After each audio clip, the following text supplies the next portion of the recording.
নমস্কাৰ। আজি ক'বলৈ ওলাইছোঁ হনুমান বাবাৰ বিভিন্ন ধৰণৰ ৰূপবিলাকৰ বিষয়ে। হনুমান বাবাৰ কোনখন ফটো ঘৰৰ কোন দিশত লগালে আপোনাৰ বিভিন্ন ধৰণৰ সংকট না হয় তাকে ক'বলৈ বিচাৰিছোঁ। পঞ্চমুখী হনুমান বাবাৰ যিখন ফটো আছে সেইখন ফটো ঘৰৰ মুখ্য দুৱাৰৰ বাহিৰ চাইডে লগালে ঘৰত থকা বিভিন্ন ধৰণৰ বাস্তু দোষ না হয়, লগতে ঘৰত নিগেটিভ এনাৰ্জিৰ প্ৰৱেশ ৰোধ হয়। সংকটমোচন হনুমানৰ যিখন ফটো, হনুমান বাবাই এখন আঁঠু কাঢ়ি আশীৰ্বাদ দি থকা যিখন ফটো, সেইখন ফটো যদি ঘৰৰ আপুনি দক্ষিণ পিনে মুখ কৰি থাকি লগায় তেতিয়া ঘৰলৈ অহা যিকোনো সংকট আদি আপোনাৰ নাশ হয়।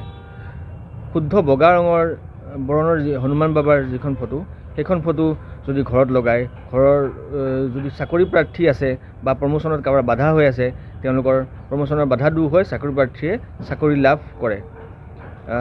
ৰামায়ণ পঢ়ি থকা অৱস্থাত যিখন হনুমান বাবাৰ ফটো আছে, সেইখন ফটো যদি ঘৰত শিক্ষাৰ্থী বা বিদ্যাৰ্থীসকলৰ ৰুমত লগায় তেতিয়া তেওঁলোকৰ বিদ্যা শিক্ষাত থকা যিকোনো বাধা দূৰ হয় আৰু পঢ়া শুনাত মন আদি বৃদ্ধি হয়। পৰ্বত উঠাই থকা অৱস্থাত, সঞ্জীৱনী পৰ্বত উঠাই থকা অৱস্থাত হনুমান বাবাৰ যিখন ফটো, সেইখন ফটো যদি ঘৰত লগায় ঘৰৰ লোকসকলৰ মাজত কনফিডেন্স বৃদ্ধি হয়, ছাকচেছ ৰেট বৃদ্ধি হয়, লগতে ঘৰত যদি কোনোবা অসুখ বিসুখ হৈ থকা লোক আছে, ৰোগীয়া লোক আছে, তেওঁলোকৰ ৰোগ আদি নাশ হয় বুলি কোৱা যায়। ৰাম দৰবাৰত থকা হনুমান বাবাৰ ফটো, ভগৱান শ্ৰী ৰামচন্দ্ৰৰ চৰণত প্ৰণাম জনাই থকা হনুমান বাবাৰ যিখন ফটো, সেইখন ফটো যদি ঘৰৰ লিভিং ৰুম, ড্ৰয়িং ৰুম বা আলহী বহা কোঠাত লগায় তেতিয়া ঘৰৰ লোকসকলৰ মাজত প্ৰেম প্ৰীতি আদি বৃদ্ধি হয়, বণ্ডিংবিলাক ভাল হয়, লগতে ঘৰৰ সমূহীয়া উন্নতি হোৱাত সহায় হয়। আপোনালোকে এনেদৰে কৰি চাবচোন।